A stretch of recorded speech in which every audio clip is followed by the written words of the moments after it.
and we need to go back to a real economy. So unfortunately, the solution to this problem is a massive recession with this big decline in our standard of living, where Americans lose their jobs in the service sector and find new jobs producing things and making stuff. But that transition is going to... I agree with you. You know, I want to go to the medical analogy, the health and illness analogy, Peter. It's been long known that a fever is actually the body's attempt to heal itself. When the body gets hot and runs a fever, it's actually trying to kill off the invading organisms that are infecting the body. And when you suppress that fever through aspirin or some other antipyretic, by reducing the fever, you're not letting the fever burn out the toxins or the microorganism, rather, that's in your body. I believe this country needs to go through an almost deathly fever to survive. Isn't that what you're saying? I mean, basically, I've always used the analogy of a heroin addict. I mean, basically, you're addicted to heroin, and in order to get healthy and get the heroin out of your system, you go through withdrawal. You stop taking it, and the withdrawal is a very painful, unpleasant process, but it's the only path to health. And we've been addicted to credit and borrowing and spending, and we need to go cold turkey.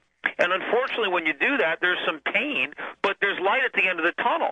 What the government... Yeah, well, look, I remember the Republicans used to say, oh, those Democrats, all they know how to do is tax and spend, tax and spend. Then we woke up and there was Bush borrowing and spending, building a bigger government every day. How in the world was Bush allowed to get away with this? Where was the Republican Congress on this, Peter? Under Obama, it's going to turn into print and spend because nobody's going to lend us any more money. It's just going to be print it and spend it, and it's going to be massive inflation. But like I said, we need to allow the market to function. As bad as this medicine is going to taste, we have to swallow it. Otherwise, what about gold and oil? Why has oil come down in a time like this? Is it as simple as supply and demand? People are using less construction, less building, less driving, less demand for energy. Is that what's going on? Not really. I think this is a short-term phenomenon associated with massive deleveraging, margin calls, speculators being forced out of the market. It's created a situation where prices are very low, and they're not going to stay low. Oil prices, other commodity prices, I believe once this selling pressure is off, prices are going to return to much, much higher levels. That's not going to be the case for, U.S. stocks or real estate, but commodity prices are going much, much, much higher, and especially over, as the years go by, and we really get the impact of the inflation that is being created and will be created. Right. So, in other words, what's real is going to be even more real, and what's false is going to be even more false. Sure. Yep. That's pretty amazing. Peter Schiff, author of Crash Proof. Are there any last words you'd like to leave my audience on the Savage Nation? Well, as I said, I wrote this book they can look at, Crash Proof, How to Profit from Coming Economic Collapse, a couple of years ago. They can read that. I got a new book out called The Little Book of Bull Moves and Bear Markets. If you want to see, there's a YouTube video of me that's gone around last week. Almost 500,000 people have watched it in the past week.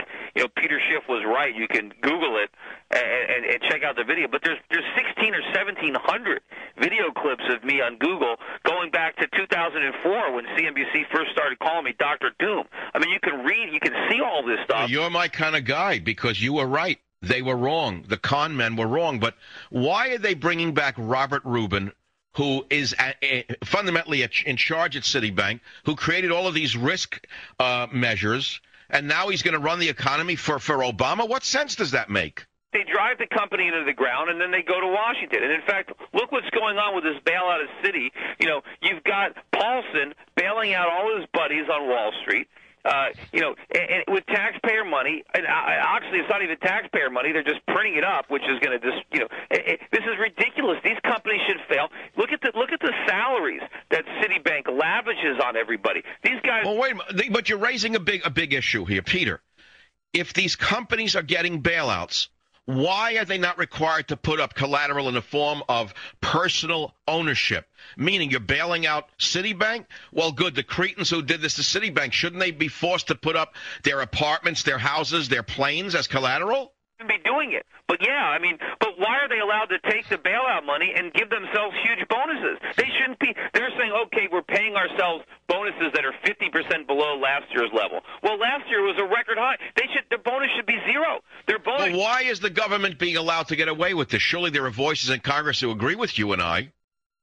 But no, they're getting bonuses. They're getting huge bonuses. This is absurd. And, of course, now we're going to have to bail out Detroit and GM because we're doing it for Wall Street. We shouldn't be bailing out anybody. And, of course, as I said, the U.S. government... Oh, God, it's terrible that we have no government of the people, by the people, and for the people, Peter.